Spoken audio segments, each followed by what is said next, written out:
नमस्कार दोस्तों, मेरा नाम डॉक्टर नोवेश। आज मैं आपसे जो टॉपिक डिस्कस कर रहा हूँ वो सुवर्ण प्राशन का है। जो 2026 में जो डेट आ रही है सुवर्ण प्राशन की, उसके बारे में मैं आपको जानकारी दे रहा हूँ। एक पहले मैं आपको इस सुवर्ण प्राशन के बारे में थोड़ा एक श्लोक आता है वो पढ़ के सुनाता हूँ। सबको लगभग पता है सुवर्ण प्राशन क्या रहता है। उसमें एक तो भस्म है सुवर्ण का, दूसरा है मेद्य घृत है और तीसरा शहद है, हनी है। तो ये तीन चीज़ें उसमें रहती है। तो जो मेद्य घृत है वो वचा है, ब्राह्मी है, मंडूकपर्णी है, शंखपुष्पी है, जटामासी है। इस तरह के जो मेद्य द्रव्य है उससे उसको बनाया जाता है। इस आपको सबको पता है लगभग कि 16 संस्कार रहते हैं। भारत की जो संस्कृति है उसमें 16 संस्कारों का वर्णन किया गया है। उसमें से एक जो संस्कार है वो है सुवर्ण प्राशन का। तो ये बालक की सर्वांगीण विकास के लिए एक जरूरी संस्कार कश्यप संहिता में, चरक संहिता में, अष्टांग हृदय में आदि ग्रंथों में ये लिखा गया है। और इसका एक श्लोक है काश्यप संहिता का, जो सूत्र स्थान पृष्ठ क्रमांक 4 और 5 का है। विघृष्य धौते द्रुषदि प्रागमुखी लघुना अंबुना आमत्य मधुसर्पिभ्याम लेह एत कनकम शिशुम सुवर्ण प्राशनम हेतम मेध अग्नि बलवर्धनम आयुष्य मंगलम पुण्यम वर्ण्यम ग्रहापहम मासात परम मेधावी व्याधिभीण न गृह्यते षड्भिर्मासी श्रुतधरः सुवर्ण प्राशनाद भवेत्। ये सुवर्ण प्राशन के बारे में कश्यप संहिता में लिखा गया श्लोक है। तो हम ये पुष्य नक्षत्र क्यों चूज़ करते हैं ये हमें देखना है। हम पुष्य नक्षत्र क्यों चूज़ कर रहे हैं, तो इसका जो है पुष्य नक्षत्र का जो राजा है वो ज्ञान देवता बृहस्पति है। और पुष्य का मीनिंग से पोषण करना, पोषण, न्यूट्रिशन जिसे कहते हैं। तो शारीरिक और बौद्धिक क्षमता को बढ़ाने के लिए ये नक्षत्र अच्छा माना जाता है। इसीलिए हम पुष्य नक्षत्र पे ही इस ड्रॉप को पिलाते हैं। तो मेरा हर साल का रहता है कि मैं हर साल इसके ऊपर वीडियो बनाता हूँ और आपको समझाता हूँ कि ये सुवर्ण प्राशन देना क्यों है, क्या लाभ होते इससे। तो मैं थोड़ा लाभ भी आपको एक बार सुना देता हूँ। इससे जो है इम्यूनिटी जो है बालकों में, जो बार बार सर्दी, खांसी, जुखाम, जो हम रेस्पिरेटरी ट्रैक का इन्फेक्शन कहेंगे, जो होते रहता है, तो ये जो इन्फेक्शन है वो उसमें कम पाया जाता है। लगभग जिसे बाकी बच्चों में जिस तरह से बार बार होते रहता है, इस जो बालक जो है जो सुवर्ण भस्म का सेवन करता है, साथ में च्यवनप्राश का सेवन करता है, तो उसमें जो इम्यूनिटी बढ़ने के कारण में इसको ये जुकाम कम पाए जाते हैं या फिर वायरल इन्फेक्शन इसको कम पाए जाते हैं। अगर हुआ भी तो उसके ऊपर इतना असर वो नहीं करते हैं। इसलिए रोग प्रतिकार क्षमता बढ़ाने के लिए इसको लेना चाहिए, देना चाहिए। धृ, धृति और स्मृति ये बौद्धिक क्षमता है, धारण शक्ति है, स्मरण शक्ति है। स्मृति मीन्स एक तो है हम ग्रास्पिंग कहते हैं, धी को ग्रास्प कितना करते हैं, एक है धारण शक्ति कितना हम उसको पकड़ के रखते हैं, और स्मरण में कितना रखते हैं, पुरानी बातें कितनी हमें इजीली रिकॉल होती है, ये बारे में। इसमें बाद में रेस्पिरेटरी सिस्टम के बारे में, जैसा बार बार उसको होता है इन्फेक्शन, वो नहीं होना। और जो डिसीज जो है, जैसा कि कुछ ऋतु बदल गए, कुछ समर है, विंटर है, रेनी सीजन है, इस जैसे चेंज हो जाते हैं तो कुछ बच्चों में परेशानी शुरू हो जाती है, तबीयत की गड़बड़ी शुरू हो जाती है, वो भी इसमें कम पाई जाती है।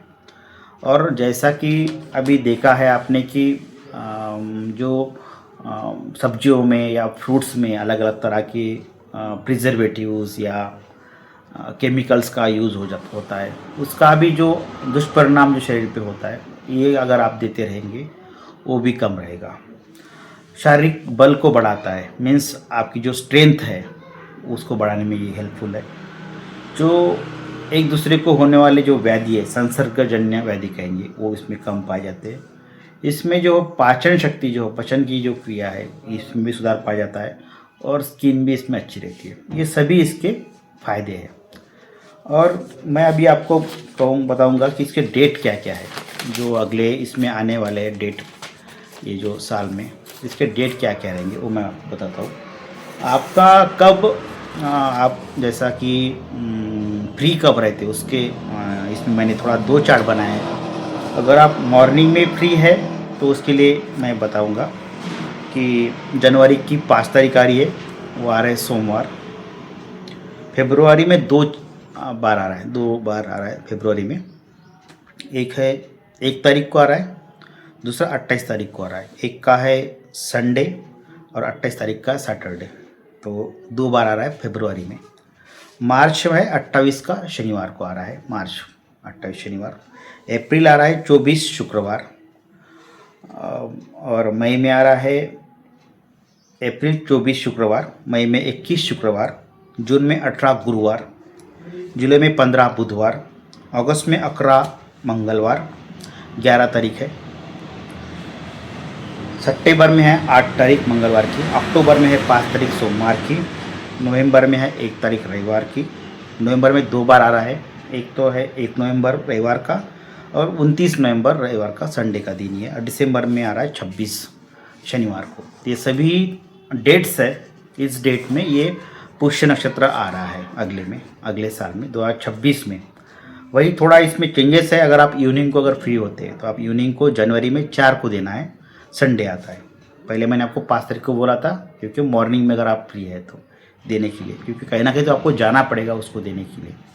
और एक बात मैं क्लियर कर देता हूँ कि आप जो है वैद्य के पास जाके सुवर्ण प्राशन को देना है आपको। ऐसा नहीं कि आप कुछ कहीं से मंगवा रहे हैं, कोई आपके गेट के कुछ बाहर आ रहे हैं कोई लोग और आपको कह रहे हैं कि हमारी ये इस तरह का हम कुछ कर रहे हैं इसको और आप लीजिए ये ड्रॉप को, आप लेते रहिए। ऐसा ना करें। आपको लेना है सुवर्ण प्राशन, लेकिन सही ढंग से सही जगह से आप उसको बाय करिए, परचेस करिए, या आप उसको जाके दीजिए। जो भी आपके नज़दीक में जो फिजिशियन है, आयुर्वेद फिजिशियन है, जो ये सुवर्ण प्राशन चलवाते हैं, उनके पास आपको जाना है और उनसे आप हर पुष्य नक्षत्र में 0 से लेके तो 16 साल तक, बच्चे का जन्म होने के बाद में से तो 16 साल तक आप इसको दे सकते हो। तो आप इसको रेगुलर दीजिए, आपको चेंजेस खुद ही पता चलेंगे। क्योंकि हमारा लगभग ये 10 साल के ऊपर का अनुभव है। हमने देखा है खुद पेशेंट के पेरेंट्स जो है, बच्चों के पेरेंट जो है, हमें बोलते हैं कि इसमें अंतर आया है करके। 28 को 1 तारीख की है इवनिंग वाली में। फरवरी में वो 2 दिन है, तो 1 और 28 तारीख 2 बार आ रहा है। मार्च 27 है, यहाँ पे थोड़ा चेंजेस है। पहले जो मॉर्निंग में था मार्च का तो 28 तारीख थी, लेकिन अगर आप इवनिंग अगर फ्री है तो उसमें आप 27 तारीख को दे सकते हैं। अप्रैल 24 सेम ही है, मई 21 सेम ही है, जून 17 तारीख आ रही है। अगर आप इवनिंग में दे रहे हैं 17 तारीख को देना है जून में।